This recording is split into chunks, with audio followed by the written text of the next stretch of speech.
అహో అహం, అహో అహం, నేను చాలా గొప్పవాణ్ణి, నా కొరకు నేను నమస్కరిస్తున్నాను, నాకు నేనే నమస్కరించుకుంటున్నాను అంటే దేహాన్ని పొగడటం అహంకారం అవుతుంది.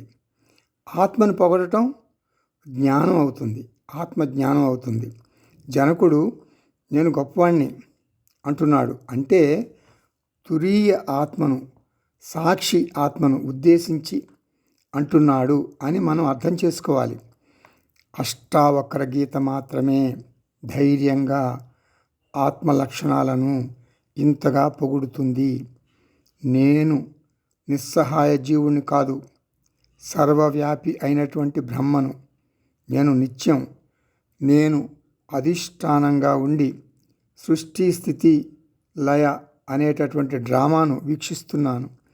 జగత్తు లయమవుతుంది, అంతేకాదు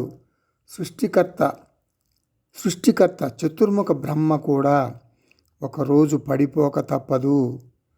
భగవద్గీత 8వ అధ్యాయంలో అక్షర పరబ్రహ్మ యోగంలో శ్రీకృష్ణ పరమాత్మ చెప్తారు.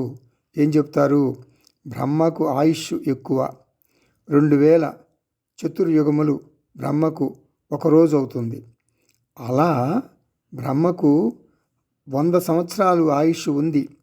మహాప్రళయంలో చతుర్ముఖ బ్రహ్మ కూడా నశిస్తాడు.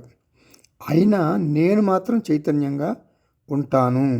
సృష్టి అంతమైనా కూడా నేను బ్రహ్మగానే, అంటే చైతన్యంగానే ఉంటాను. అహం బ్రహ్మాస్మి.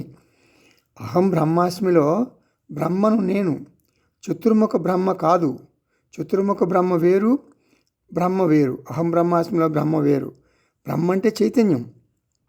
ఈ తేడాను మనం మర్చిపోకూడదు. చతుర్ముఖ బ్రహ్మ నశిస్తాడు, నాకు నాశం లేదు.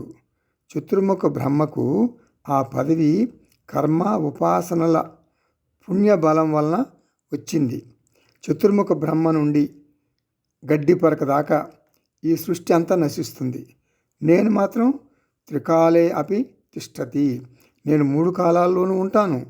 నేను అంటే స్థూల సూక్ష్మ కారణ శరీరాలు కాదు, శరీరత్రయ విలక్షణ సాక్షి చైతన్యం అహం.